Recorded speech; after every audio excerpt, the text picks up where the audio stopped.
What do we do? We the people, Pam, because this is the frustration of sitting here every day having to suss through the nonsense. It does seem to be like really clear what should happen, period, in this country, right? But at every turn, it's like all of this complication. Even I talked about the Affordable Care Act that turns 13 today. That whole thing, how it was rolled out, the mistakes with the website, and then you allowed them to pick up the narrative and call it Obamacare. You let that happen, and then you let the misinformation campaign continue, and the media participated and didn't challenge all of the people out there saying this stuff to the point where some people who needed health care didn't get it. Like, what do we do? What do we do moving forward? And is this enough for us to put our attention on? Should we even be paying attention to Trump getting arrested at this point? I mean, absolutely, we should be paying attention. It would be historic. And obviously, him not getting arrested is just giving him space to do more crime. Every one of his tweets is an act of sedition and insurrection, right? The problem is that our attorney general has decided that when it's a white male conservative, sedition is fine, right? Because God knows inciting violence like that is not allowed by other people. So right. Yeah, we should be paying attention. What should we do about it? I mean, I'm not saying pay attention to the extent that you can't get on with your day and live your life, because you have to get on with your day and live your life. That's all you can do. You got to take care of you and yours and focus on that. But don't be completely dialed out from what is happening in your country, because it's a hop, skip, and a jump until it happens to you, until the consequences of that land on your doorstep. So, we don't know what the Proud Boys, the 3%ers, the, whatever, the Aryan Brotherhood, we don't know what they're going to do. And we don't know where they're going to do it. So you're hurting yourself and your family if you're not vigilant and aware. You need to be vigilant and aware. But what we need to do is moderate our expectations. And I was the first person on Twitter to tweet out when that first thing happened. I said, moderate your expectations. Our source for this is Trump, and he is not credible. But I also knew and then I started to be like, well, maybe I'm wrong, because I'm watching the NYPD expend money and pay people to put up barriers. Why would you spend money on that if you didn't think something was going to happen? That's not how that works. I don't believe that NYPD was incapable of picking up the phone and calling Bragg and saying, is there any truth to this? Do we need to prepare? Because I'm quite certain they probably did.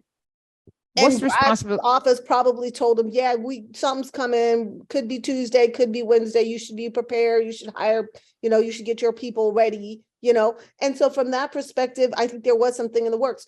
And what this is all about. Remember, it wasn't just Trump. Remember, Michael Cohen was out there talking about how, he got called, he was on standby for that last minute, right? Where he, his last testimony right before they were going to issue the indictment and all of that. He was putting it out there, and he was the one being questioned. So he knows. Right. Okay. So we got Atlanta, Georgia, with a prosecutor that might be handing over some indictment. No, you don't think that's going to happen? No, Jesus. I think you need to pay attention to how quickly Georgia is moving to have the legislative authority to remove her. You got to be paying attention. So why don't she just do it before they remove her? You ask the right question. I have no answer for you. She's trying to dot her I's and cross her T's, and her time is running out. Girl, oh my goodness. Just do it. Just do it. They're going to remove you anyway. I'm like, people are so worried about what it looks like. Nobody else cares about what it looks like. Do the right thing. And sure don't give a damn about optics. That's all I'm saying. Optics at all. Right. Oh, what about the federal case? The federal case is more interesting because I've been a lawyer for a long time.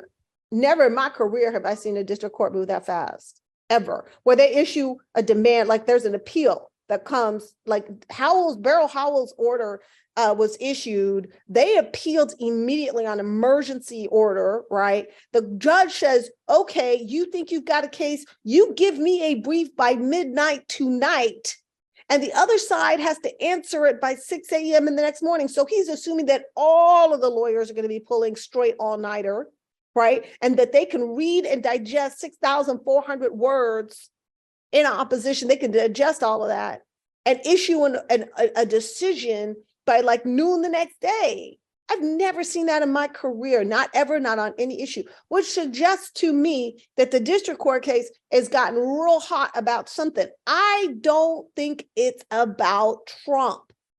I Interesting. think it's about the documents. I think that there is reason to believe that Trump lied to his lawyers about what he had so that he could hold on to the real good stuff, that they figured out that he's still got some real good stuff, that he's sitting on a get out of jail free card, Mm. and that they are doing this because it's a national security issue.